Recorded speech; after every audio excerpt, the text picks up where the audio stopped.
These are serious days. I have been in the ministry now since 1972, so it's 46 years and counting.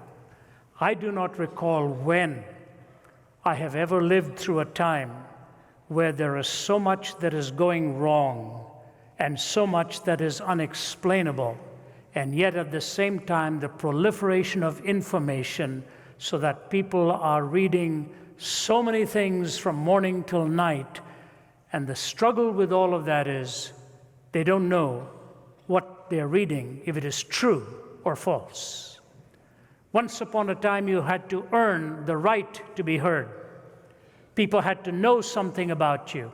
They had to know your credentials, your track record, what your life has been like, and all of that.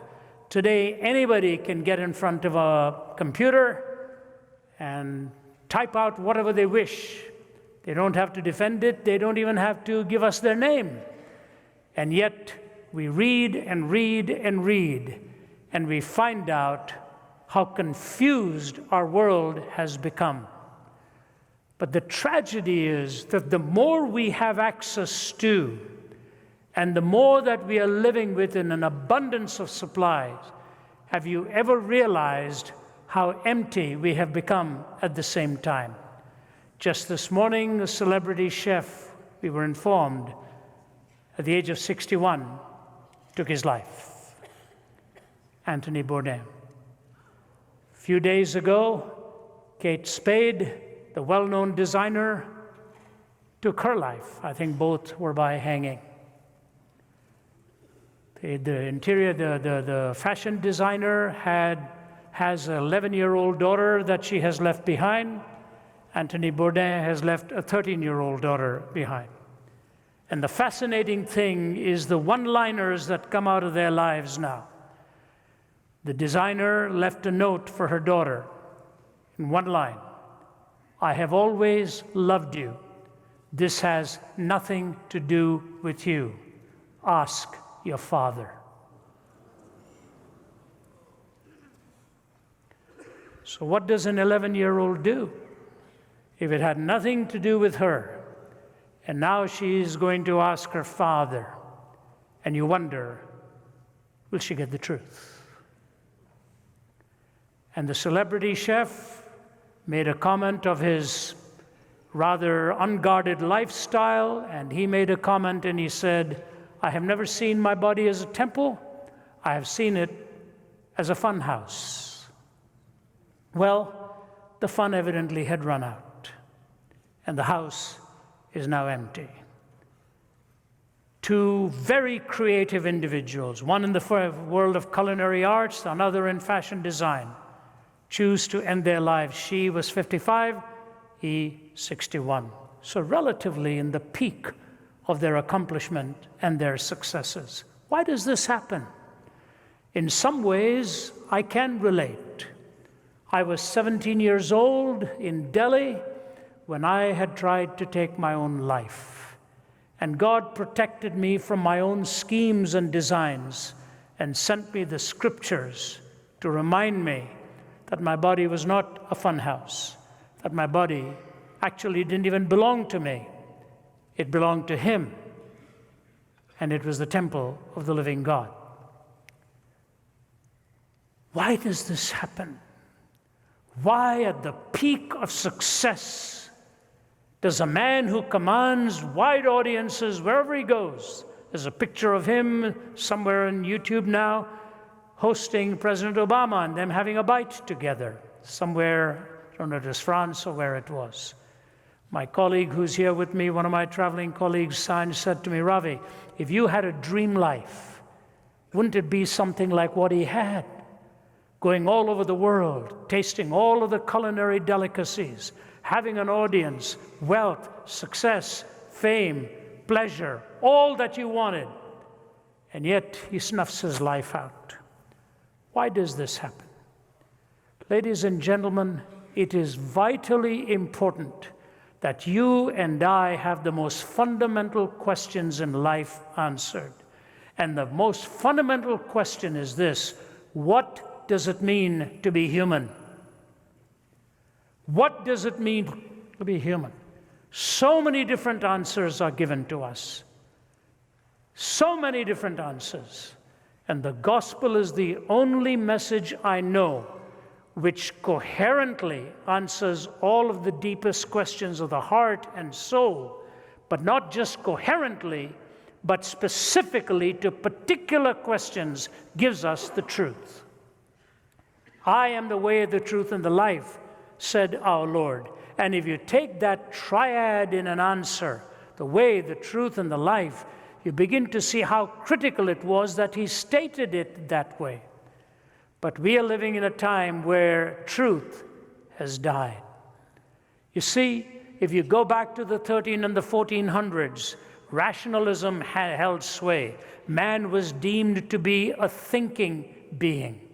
Then on the heels of rationalism, with all kinds of questions being asked of rationalists, empiricism came into being in the 17 and 1800s. Man became an empirical being, from a thinking being or a rational being to an empirical being and a laboratory testing individual.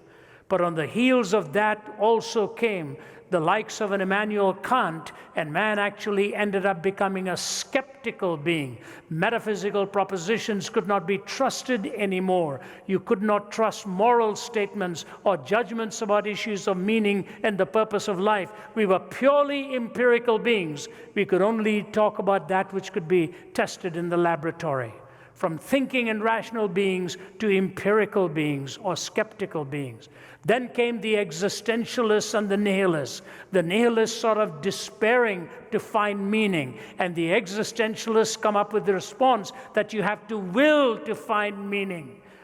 Slap against the door of despair, push it away, somehow pull yourself up by your existential bootstraps and define what meaning is really all about. And we became existential beings, giving a lot of vent to our emotions. From thinking and rational beings to skeptical beings to emotional beings. And then postmodernism came along and basically told you, you define your own self kind of being. And what did we lose? In postmodernity, we came to the conclusion that there was no such thing as truth, no such thing as meaning, and no such thing as certainty. No truth, no meaning, no certainty.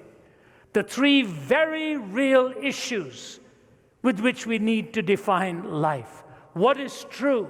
What does my life mean? How can I be certain of the answers that I am clinging to?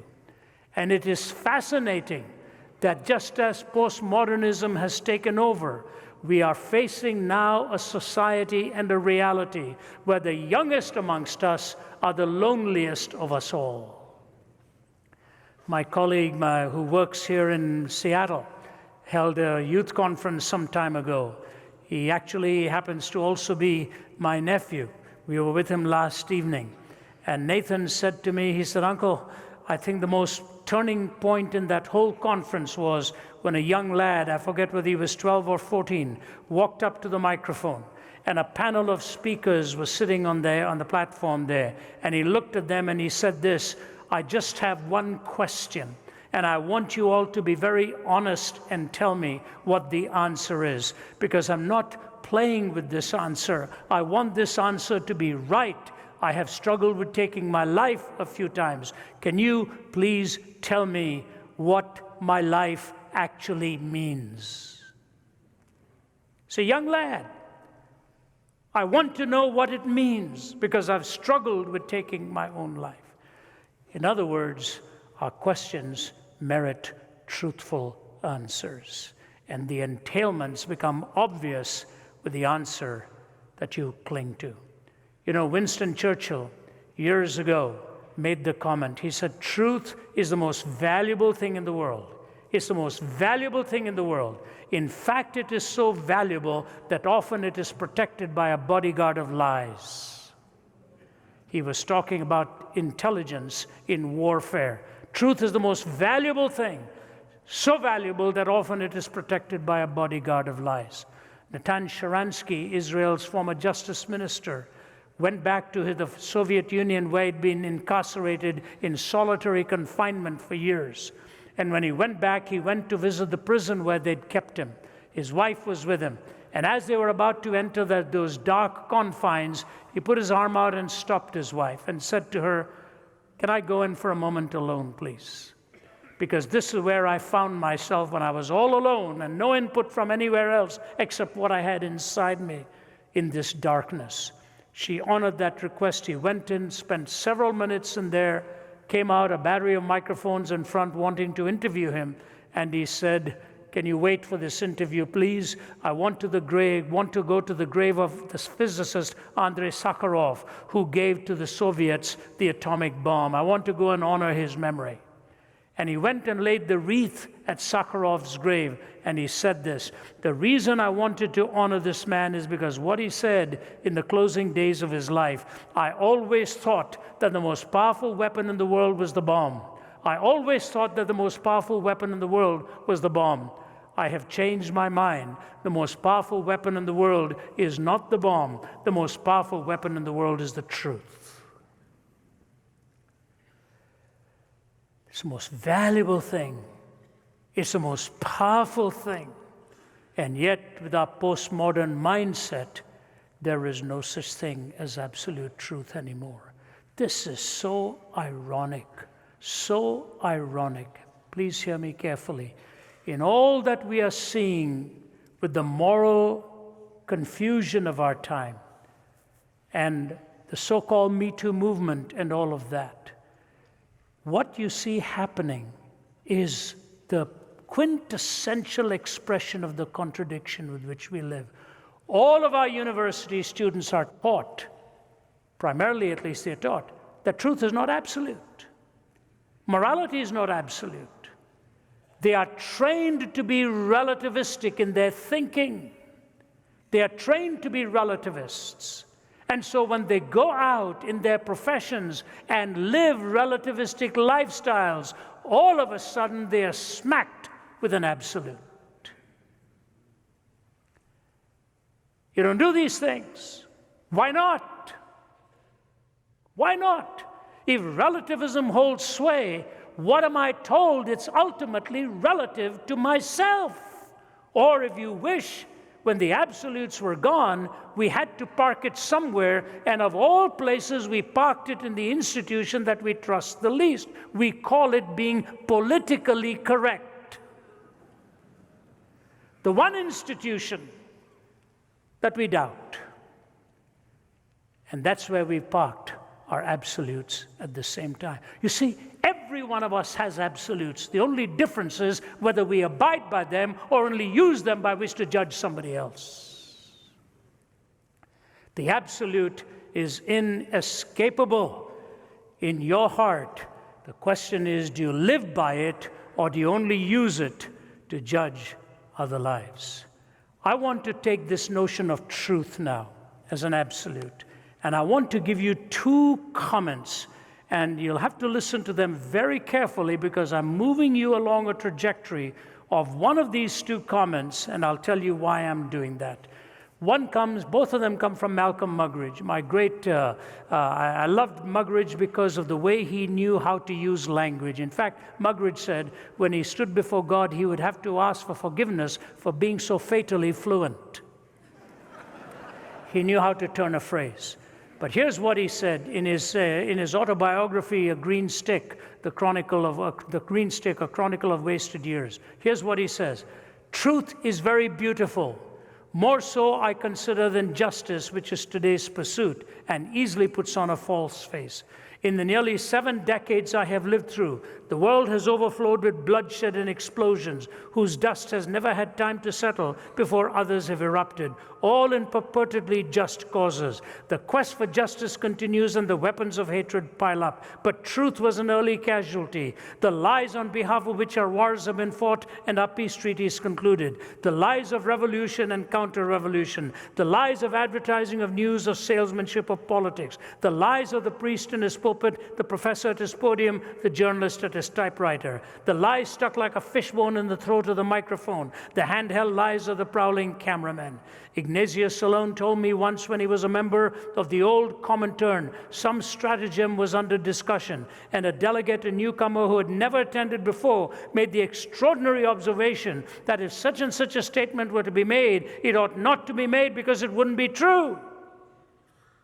There was a moment of dazed, stunned silence. Then everyone began to laugh. They laughed and laughed until tears ran down their cheeks, and the Kremlin walls seemed to shake. The same laughter echoes in every council chamber and cabinet room. Wherever two or more are gathered to exercise authority, it is truth that has died, not God. What Muggeridge is talking about here is propositional truth, whether an answer as it is given conforms to reality as it is. He's talking about propositional truth. We use this in a courtroom. Were you at such and such a place when this event actually happened? They are looking for a corroborating answer that is in actuality in keeping with what happened.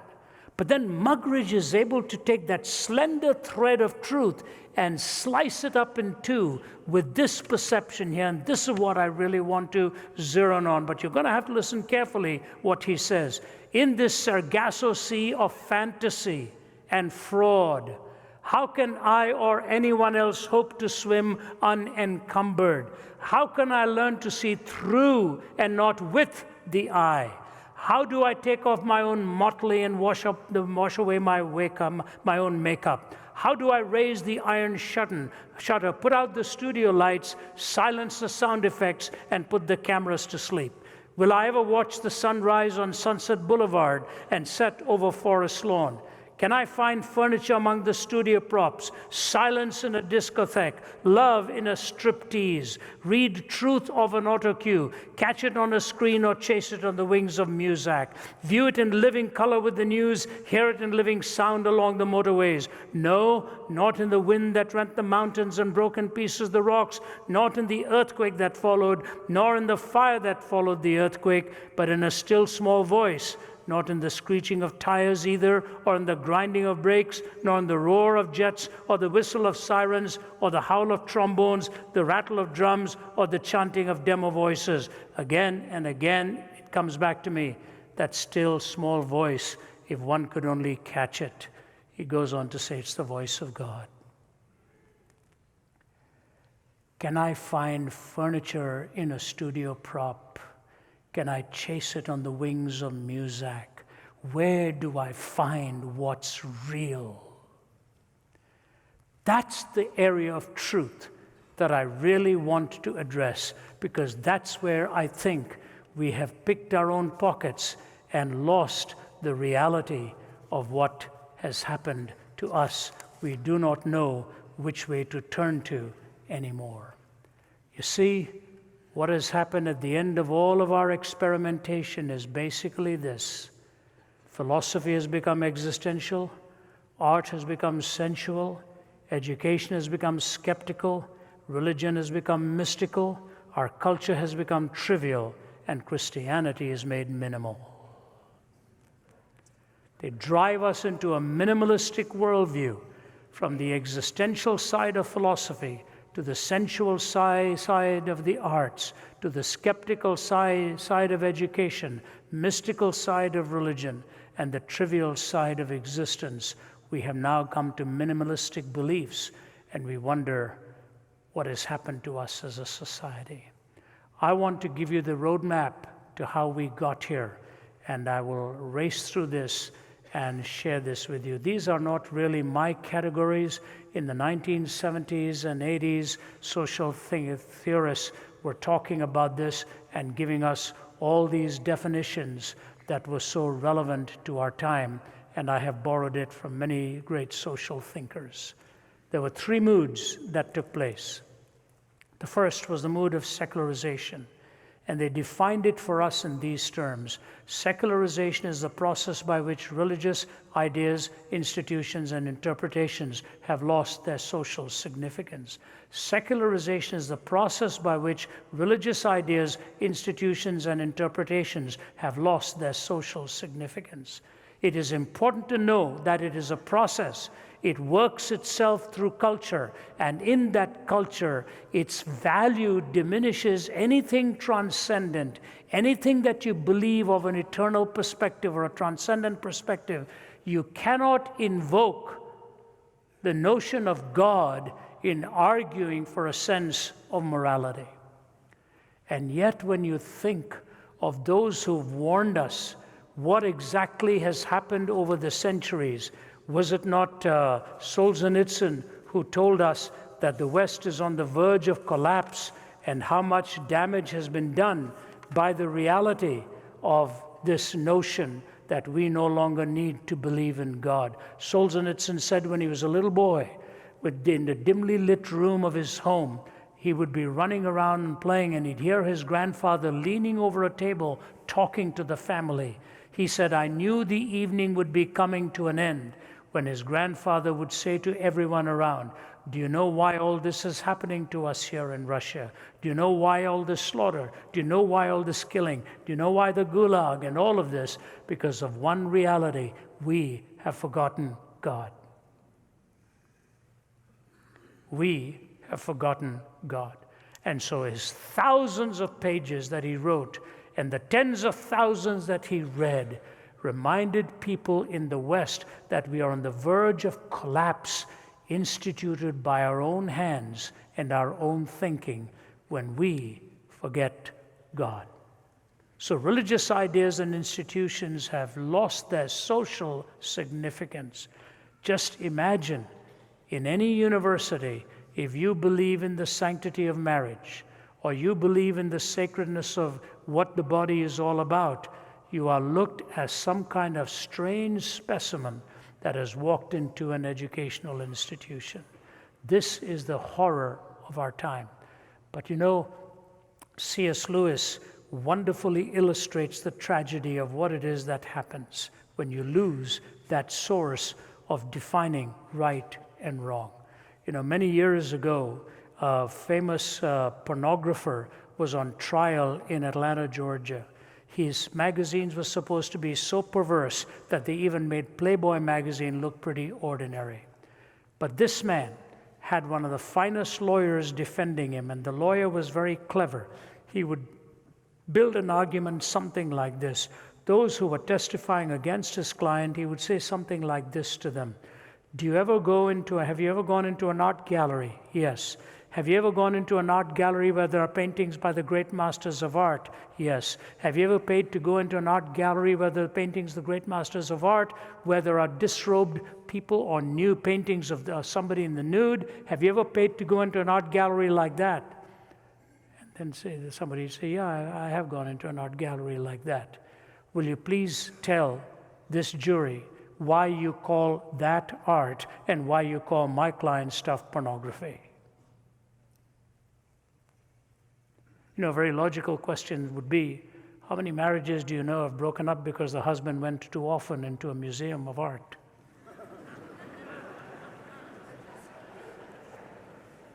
We don't have common sense anymore, do we? But C.S. Lewis puts his finger on the nerve here. It's so brilliant. And in his Abolition of Man, he does the same thing. But Pilgrim's Regress is a brilliant book. It's an allegory of a man in search of meaning and answers. And when you read it, you find how brilliant Lewis's mind was. So he talks about this young man by the name of John, who's going from philosophy to philosophy and ends up with a mountain called the Spirit of the Age. But fascinatingly, Lewis describes him not as free in living for the Spirit of the Age, but his hands are bound in chains living for the Spirit of the Age. And the man who controls the Spirit of the Age is with that Neronic stare looking down upon him.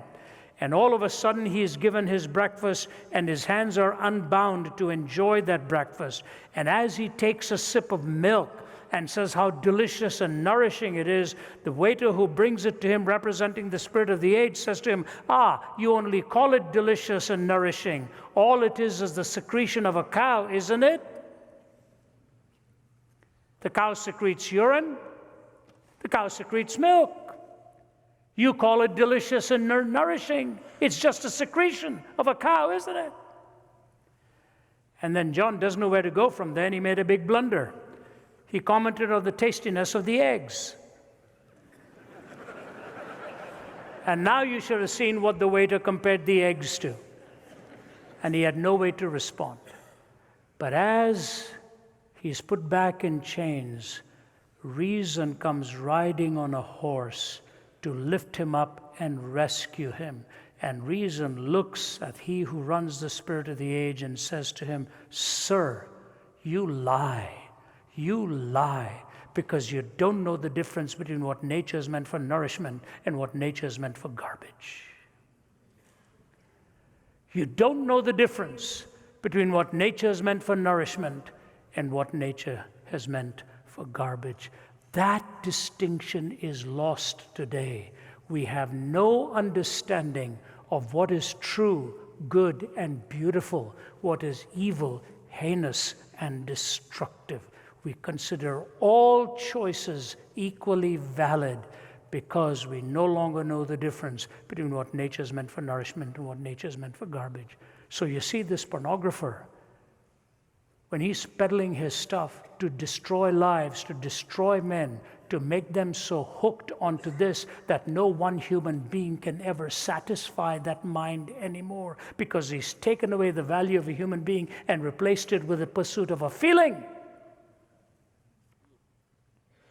That's all they've done, and nobody can fulfill that. When a woman or a man sits in front of the lens of a camera purely to titillate the basic instincts and imagination of a person, to do that and provoke them to the erotic and the sensual and the self-gratifying immediately, they ought to put their arms in front of themselves and say to the cameraman or the publisher, "Don't do this to me. Don't do this to me. You are reducing me to something so base." But the person who doesn't say that and continues with the process will continue with the process because they have lost their sense of shame. And when secularization has done its bidding in your heart and mine, it will all be because it will destroy a legitimate sense of shame, which is a God-given reminder to us of that which is wrong. Just a few days ago, my colleagues and I were hosting somebody who's in the media world. That's all I'll say to you. And a marriage is falling apart.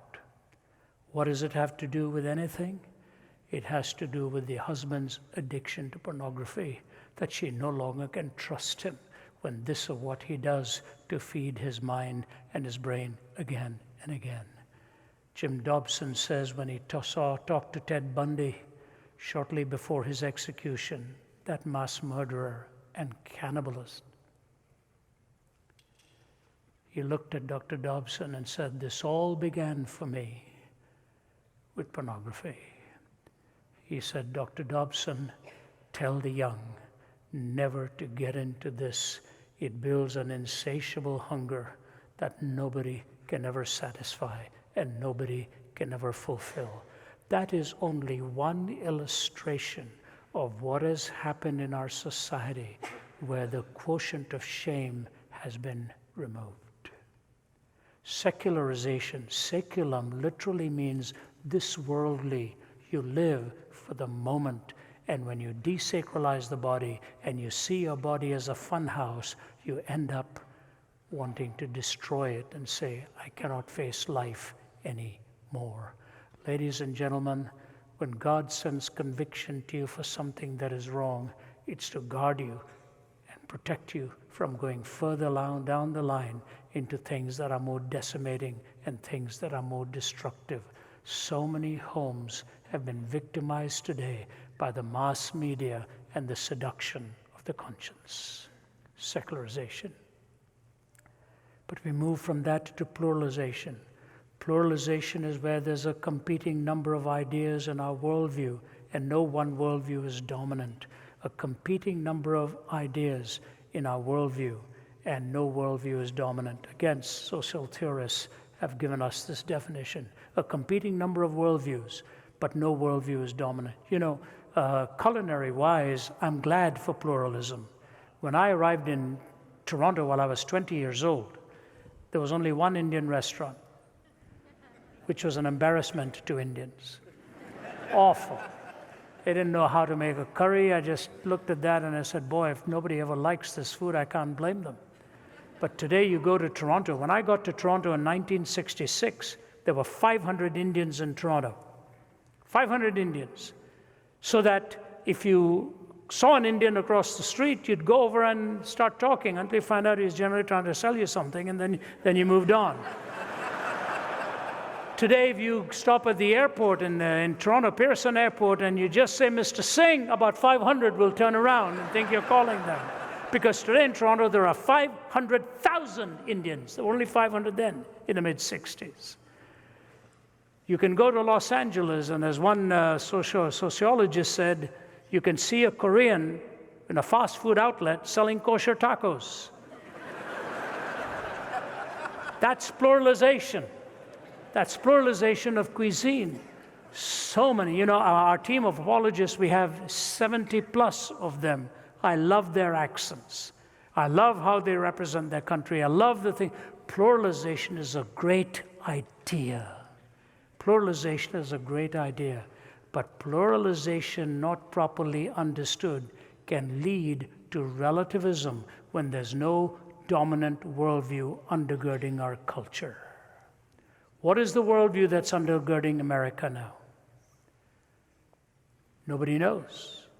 Nobody knows what the worldview is. And when you have this kind of a pluralized mentality, you end up with systemic contradiction again and again and again. And you say to yourself, why is life falling apart?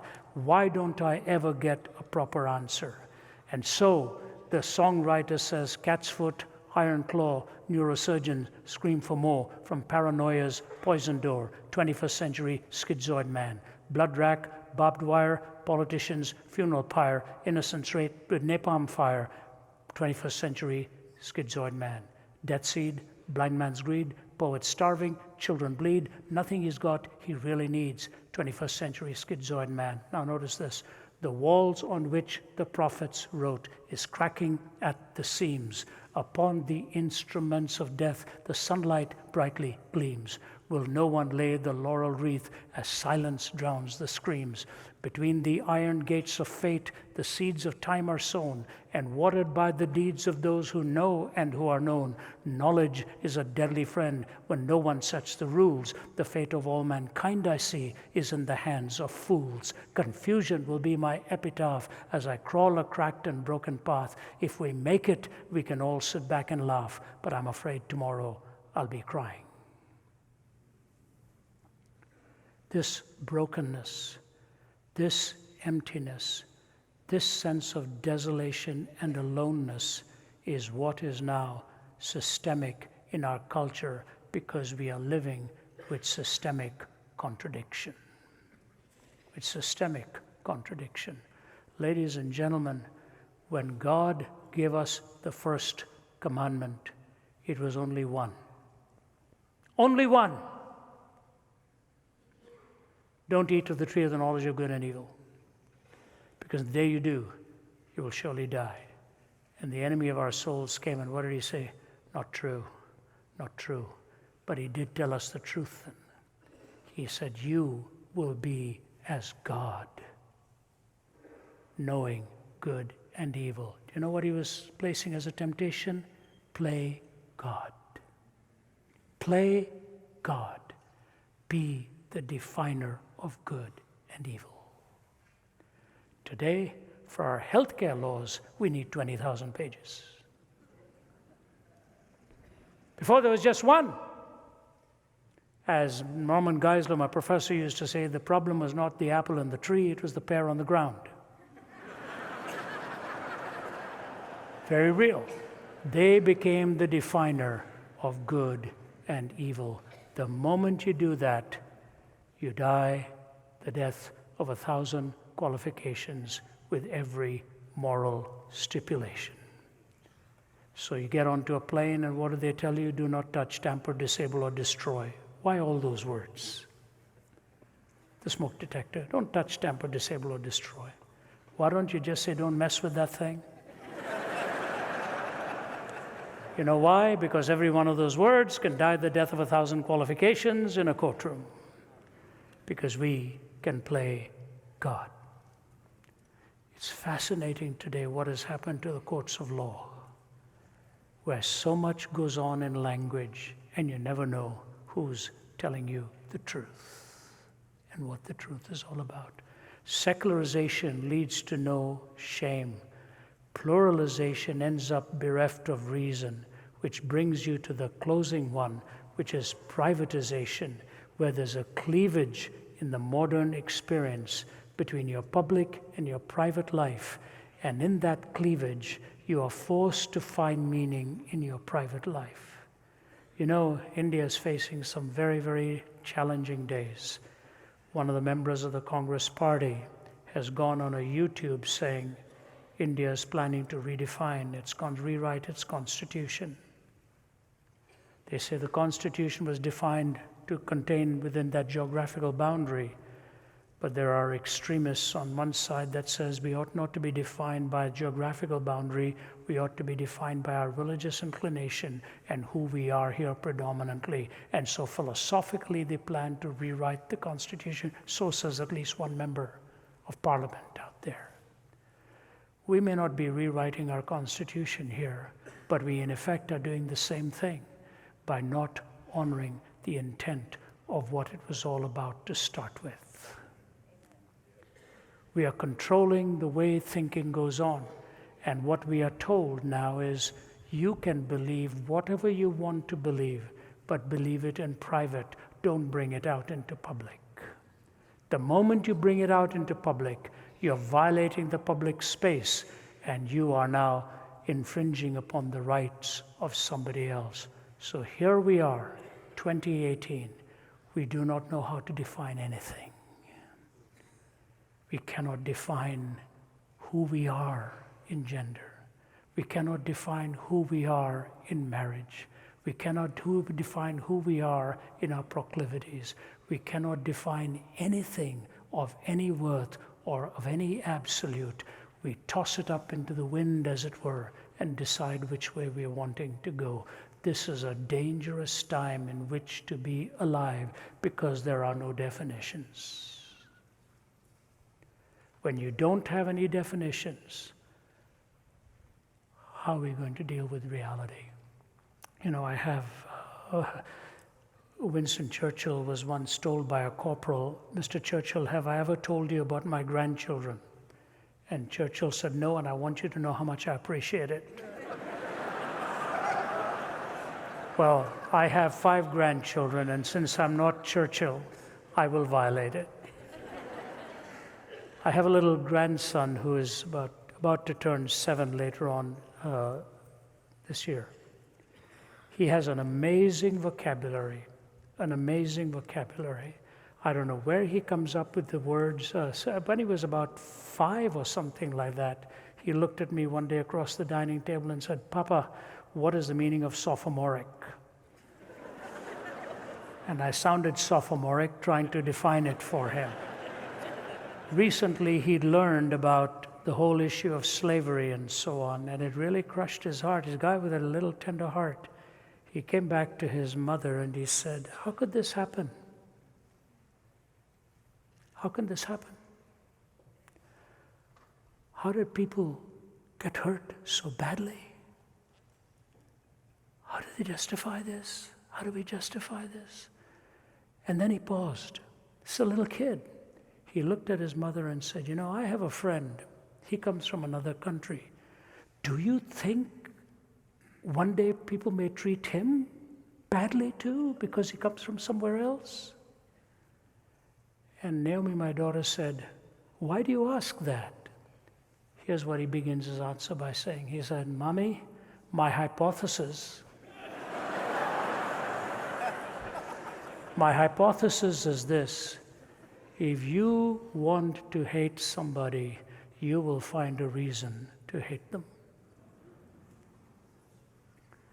If you want to hate somebody, you will find a reason to hate them."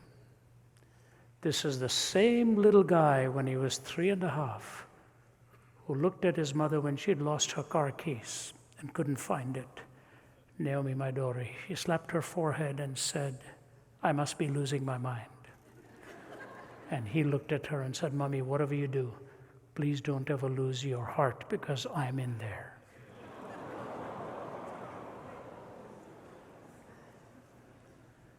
He has learned from a young age what it means to be in the heart of somebody, what it means to be in the heart of somebody, and what it means to be loved in a home where you're valued and where you care. Let me ask you this. Do you know anybody in your life who doesn't have that feeling? Feels there is no home for their heart. There are scores of people in our world devoid of that relationship who are living desolate, desperate, lonely lives without meaning, without purpose. I sometimes think about the cross and shut my eyes and try to see the cruel nails, the crown of thorns, and Jesus crucified for me. But even could I see him die, I would but see a little part of that great love which like a fire is always burning in his heart. The love of God for you, for me. When a man can leave a little girl and choke himself to death, he obviously didn't understand that God really loved him, that God loves his little girl. When a woman can say, I love you, this has nothing to do with you, but ends up leaving that little girl for the rest of her life, trying to figure out what happened to my mom.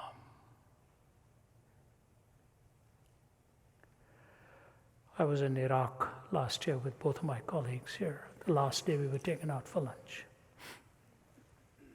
by a man who was a killer. He was avenging any killing done by ISIS and all that kind of stuff. And one day he was avenging the death of the killing of his brother. And he walked into the room of the man at night and at point blank range pulled the gun, the trigger, against the temple of the man and killed him. Unknown to him, the 4-year-old son of the man was lying next to him. And this blood comes spurting out and gushing out. And the little boy sits up and he says, where's my father? And he was so stunned, he looked at him and he said, he's gone to paradise. He says, take me to him.